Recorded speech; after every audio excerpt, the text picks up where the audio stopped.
Hey everyone, this is Lou on Lost, episode 1, LAX. I'm going to try to make videos every week.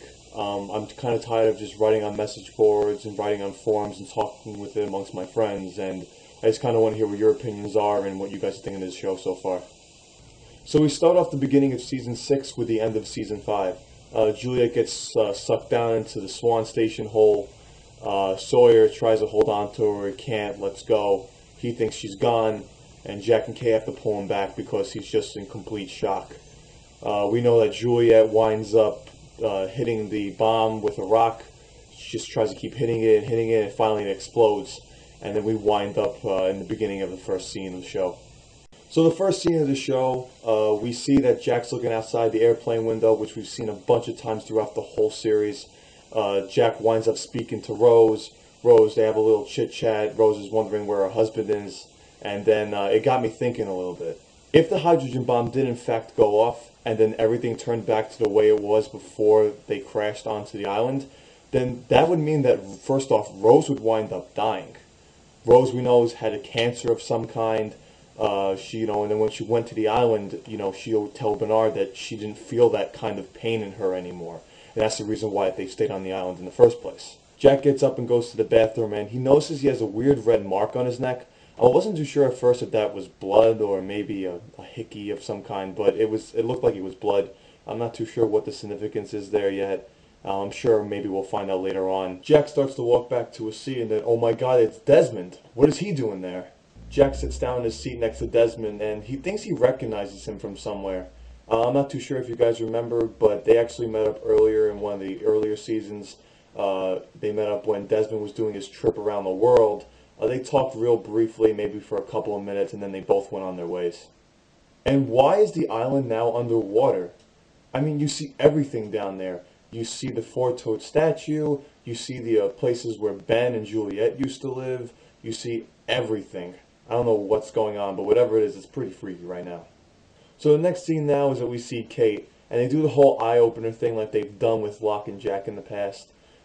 She's been blown up into a tree because of the bomb that went off, and right now she's just really confused and she has no idea what's going on.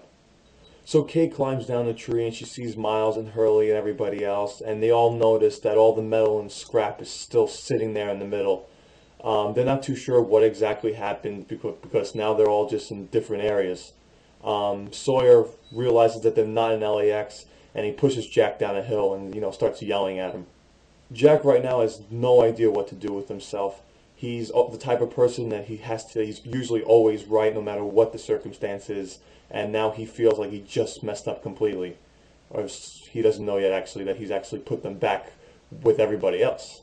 All of a sudden, Kate hears a voice, and she tells everybody to be quiet, and of course it's Juliet. Somehow Juliet survived this massive explosion. She's also survived, as we already know, all the metal and the fall, and she's just really awesome. Then they show a scene on the plane of Arts talking to Hurley. If you guys don't remember who Arts is the science teacher who was the one who's an expert on dynamite and was the one who wound up blowing himself up. So now they go back to Sawyer talking to Hurley, and Sawyer's like, you shouldn't be telling people that you're rich like that. And then Hurley goes, dude, it doesn't really matter because I'm the luckiest man in the world. As soon as I heard that, I knew something was up. Something must have happened, that this bomb went off, and then all of a sudden their whole lives have changed in the past. I mean, but the only thing I don't understand is that how come it's still a coincidence that they're all on the plane? I mean, that's why I'm really assuming that this is a dream or some kind of fake reality of some kind. So the next scene they show Hurley with Jin by the van taking care of the bloody Saeed, and Jin comes out saying, oh, I found the flashlight right away, which I thought was really funny. Hurley doesn't know what to do with Saeed, and Jin suggests they go get Jack. While Jin goes to get Jack, Jacob appears.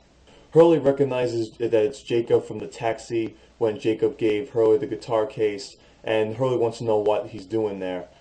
Jacob informs Hurley that he died about an hour ago, and that nobody's going to be able to see him other than Hurley. So to me, this actually definitely confirms that Hurley can indeed see dead people. I mean, we've known he can see dead people throughout the whole series, but we weren't sure if maybe this was Lost's way of trying to show that he was crazy or that he could actually speak to the dead. Jacob then tells Hurley that if he wants to save Sayid, he's going to have to bring him to the temple. Hurley's not too sure what he's talking about. He's never heard of a temple before, but Jacob just informed him to have Jin bring him there. Jin knows where it is because Jin encountered it when he was floating through time with the French people, with Rousseau. So to go back to a scene on the plane, and John Locke is there, and he's reading some kind of airplane manual, and all of a sudden there's Boone next to him. I'm not too sure if you guys notice who's in the middle of them two. It's Frogurt, or as Sawyer likes to call him, Frogurt. He's the guy who was complaining when they were floating through time and was the one who died getting shot in the chest with a flaming arrow. So John talks to Boone a little bit. They just exchange each other's stories. They want to know why they're going from Sydney. And then Boone explains that he went to go get his sister out of a relationship, who we know is Shannon. It's obvious that Shannon's not on the plane.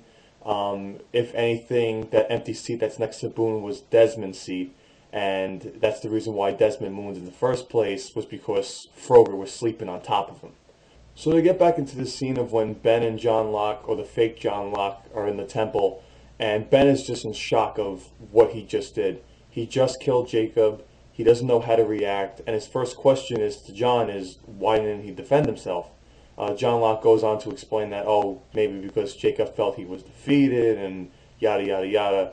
And then John demands that Ben goes outside to get Richard. Before Ben goes outside to get Richard, he wants to know why, and John says it's none of your concern. At this point, I feel like Ben is kind of second-guessing what he did. We know that Ben was loyal to Jacob for a really long time, and maybe he just feels like that John Locke just made him do something that he's going to regret. So Ben goes and does what he's told, and he goes get Richard, and he notices that there's a lot of people outside. And then Ben says, John and Jacob want to speak to you, Richard. Richard grabs Ben by the arm, and he wants him to explain why there's a dead John Locke. Ben has no idea what is going on now. I think him looking at the dead John Locke and knowing that there's an alive John Locke inside is definitely making his decision that he made on Jacob not such a good one. So now we move on to the next scene of where Sawyer and Jack and Kate and all of them are. They're trying to get Juliet out from all the scrap and metal. Jim brings the car around to get all the big pieces of metal out of the way. And then Sawyer just keeps digging and digging until he actually reaches Juliet. They talk for a really brief moment. They miss each other. They give each other a hello kiss, which is actually a goodbye kiss, because Juliet winds up dying. Sawyer brings out the dead Juliet, and he's just holding her while he stares at Jack, and he gives him the most evilest look you've ever seen in Sawyer yet this whole series, and he just says, "You did this." We know that when Sawyer goes to bury Juliet, he tells Kate that he's eventually going to kill Jack. Go back to a scene on an airplane, and there's an announcement saying, if there's a doctor on board, can you please come to one of the flight attendants. Jack, being noble Jack, goes up to one of the flight attendants and says, "I'm a doctor," and they said that somebody's been sitting in the bathroom for the last 30 minutes. Sayid overhears it, comes in to kick the door because it's locked, and then we see none less than Charlie. Jack brings the unconscious Charlie onto the floor. He's trying to give him CPR, but he realizes that something's stuck in his esophagus. There's no sharp metal objects around for him to open up his throat, so he does it the old-fashioned way and just sticks his fingers down there. What is to be revealed is a heroin bag. This also indicates that this dream or fantasy or whatever it is also shows that it wasn't the best for everybody. One of the last scenes of the episode goes back to the four-toed statue. Ben and all of his minions, well, Richard's minions, run into the statue. They notice that John Locke's there, and they want to know where Jacob is. Locke tells them that you guys are free to go. Jacob is done with. He's in that fire over there, and they shoot at the fake John Locke. All of a sudden, John Locke disappears, turns into the giant black smoke monster, and kills everybody. He almost kills everybody, but is delayed in killing one person because they put gunpowder or some kind of black dust around him, but it found a way to kill him anyway. John Locke goes and then apologizes to Ben, saying, "I'm sorry you had to see me that way." That's really it for this first episode. If you guys want to see my review for the second episode, just click the link right here. Thanks for watching.